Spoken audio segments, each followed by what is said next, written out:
Hello, my name is Frederick Anefi and you are welcome to your Excel lessons for today. Today we want to look at how to highlight an entire row based on cell value using conditional formatting. Most of the times you might have a data and quickly you want to highlight a whole row based on a condition that's assuming that we have months. We want to highlight all sales for the month of, let's say, February or January. How do you do that? To do that, you can select anywhere in the worksheet or data. We'll go to conditional formatting, then we go to manage rule. We'll have our conditional formatting manager, rules manager pop up. We'll go to new rule. In the new rule, we go to use a formula to determine which cells to format. Then we input our formula in here. So we start with an equal sign. We can go and select what we want to do. So we want I2. So we are saying a condition where the month is equal to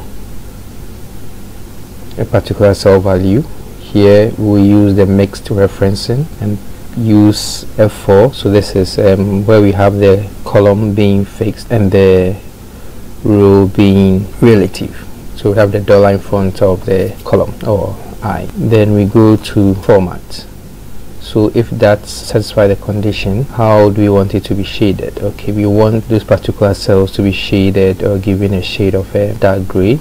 Then we click on OK. Then we click on OK. So here what it means is that all the operations which will happen behind the scenes will be that when you pick a particular cell, it will check with I2, which is fixed, and now compare. But now we need to change the rule that will apply the range. So it needs to apply to the whole data. So we use a Control Shift arrow down to select the whole data.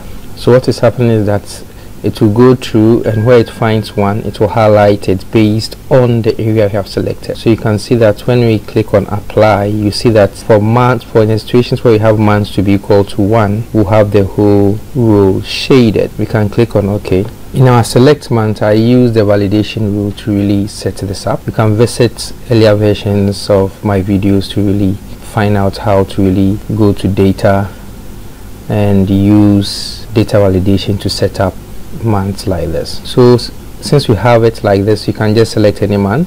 So assuming we are selecting the month of February, you'll see that for all the months of February we'll have those rules highlighted. Assuming we select the month of November, that's 11, all the months with all the data where we have the month to be 11th, all will be highlighted.